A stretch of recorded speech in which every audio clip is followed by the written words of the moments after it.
Welcome back to my channel. Stay tuned to our channel for sports and entertainment news all the time. Please subscribe the channel. The Lakers' Luka-LeBron era begins with a stumble, not a statement. The Lakers' Luka-LeBron era begins with a stumble, not a statement. The Lakers were thoroughly outmatched against the Timberwolves in this season's playoffs. The team must now address the fixes that need to be made. Claire de Lune at Crypto.com Arena. Thursday, the 1st of May, 2025, 13.23 BST. Share. 27. Dorian Finney-Smith slams his hand in frustration against an empty chair on his way to the shower. The locker room is so silent you could hear a pin drop. In spite of every expert prediction, it was not Lakers in 5, or, at least, not on the right end of 5. The LeBron James, Luka Doncic, and J.J. Redick-led Lakers were sent packing by the Minnesota Timberwolves on their home court in Los Angeles on Wednesday, in a 5-game series whose final tally doesn't tell the whole story. Minnesota were decidedly the better team in the series, but with the exception of a decisive Timberwolves win in the opener, it was a sequence of games won on the margins. The final game between the two teams felt, for the most part, like a competition where neither opponent particularly felt like giving their all, which played into Minnesota's hands as the roster with far more depth and, thus, margin for error. But, in all likelihood, the series was won and lost in Game 4, a classic, hard-fought battle that came down to the final buzzer. While it wasn't technically the end of the series, it's the kind of loss that's almost impossible to come back from, both emotionally and historically. Teams who go up 3-1 in a 7-game series go on to win 95% of those margins were, in large part, decided by the glaring holes in the Lakers' roster construction that were illuminated in fluorescent light by the Timberwolves' massive frontcourt. In short, as it were, the Lakers are not big enough, they were demolished on the boards by a Minnesota team who have size in spades.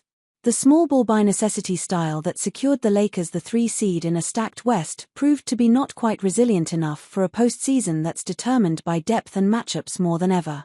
Los Angeles learned the hard way that a roster without a center making more than the league minimum can only take you so far, even on a team with the high-end talent of Doncic and James. There was also, of course, the head coach factor. J.J. Redick was damned impressive through 82 games and showed plenty of promise in his first season coaching basketball above the youth level, especially considering all the roster upheaval and, it's worth noting, the fact that he lost his home in the Pacific Palisades fire in January. But the playoffs are a different animal, and Timberwolves head coach Chris Finch looked every bit the veteran opposite Redick, a contrast that was notable on multiple occasions throughout the series. Perhaps the clearest example of Redick's learning curve, and undoubtedly the one that will keep him awake at night this summer, was his decision to ride with his most successful 5-man lineup of James, Doncic, Finney-Smith, Austin Reeves, and Rui Hachimura for all 24 minutes of the second half of Game 4, the first time any NBA head coach has done so in the playoffs in the tracking era. While not having much faith in his bench, which proved to be even thinner than many thought heading into the playoffs, resulted in an understandable gamble, it did not pay off. The quintet clearly had run out of gas by crunch time, scoring only 19 points combined in the fourth quarter. That fatigue very well may have contributed to the Game 4 loss that effectively cost the Lakers the series.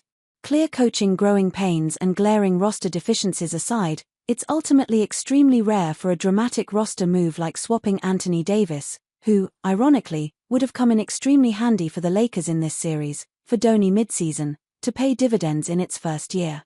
James said as much in his exit interview on Wednesday night. Anytime you make a big acquisition in the middle of the season, it's always going to be challenging, he said. Not only for me, but for Austin Reeves and the rest of the group. James added that all things considered, the group came together well, and that there's reason for optimism moving forward. For the time we had, I thought we ended the regular season very well, to be top 3 in the West, and obviously, how tough the West is. I thought that was a good test for us.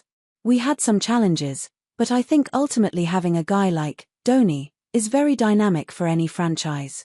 The Nico Harrison is somewhere smiling memes were aplenty after a less than stellar, by his standards, at least, showing for Doncic in his first postseason as a Laker, but it's far too early to call the Doncic-James experiment a bust.